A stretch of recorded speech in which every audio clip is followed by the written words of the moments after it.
Okay, so I'm gonna check out one of my innovative gardens here.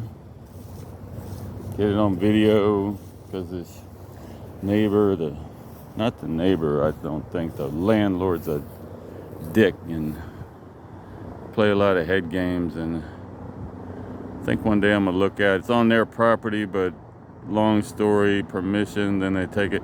They keep playing games with me. Like they're trying to get me to piss me off because they want to steal my land, and so they're trying to get me to yell at them or threaten them. I don't know what the hell they're. So anyhow, I could care less. I'd tear it down. They want it down. They can't be clear.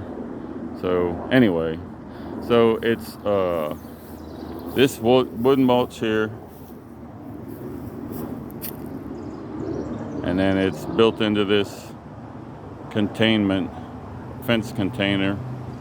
It's got that brace there holding it on, like tied to another one on the other side to hold it up with all the weight inside it. And I got these to see the plastic. It goes down and it goes back up like there's a channel on the inside. It comes back up like a foot. So when water comes down through here, it stays in the mulch. The plastic keeps it from drying out, and then there's a lip underneath it to try to hold on. If I'd been able to, I would have put plastic under the whole thing. I would have put the whole thing so that the water stayed inside of it. And then this is for the plastic to drape over, because we have a groundhog problem and they love watermelons and cantaloupes. And so they got nothing to climb up on.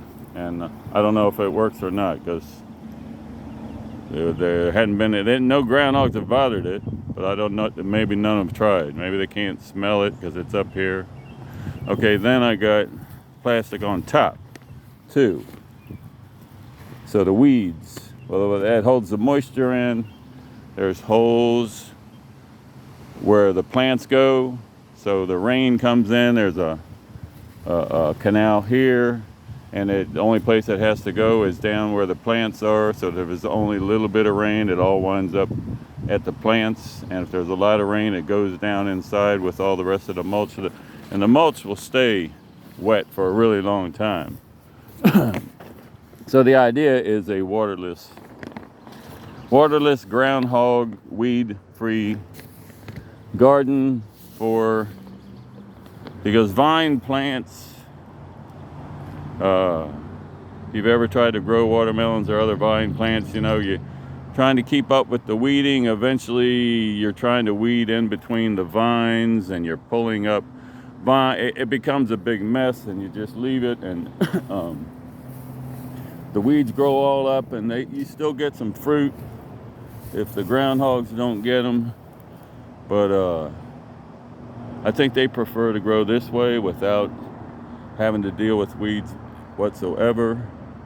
They do like a lot of water, and we have a lot of dry spells. So this is, you know, hopefully something like you could do like this whole field. And these, you know, once I get it down to the most efficient system possible, then you could plant a whole fields of these planters and grow a lot of watermelons without much maintenance. I mean, it was all pretty easy. Definitely worthwhile project for the effort. It's fun, and next year, you know, the next year, all you have to do is plant them. And I barely had to water, but it's been so dry. I did water them when they were babies, but once they got a root system done, I haven't bothered. You get so much rain, and they've been thriving. They're doing just fine. So just figured I better get a video of it before these crazy people bulldoze it down. And if they don't, we'll come back and see some fruit some other time.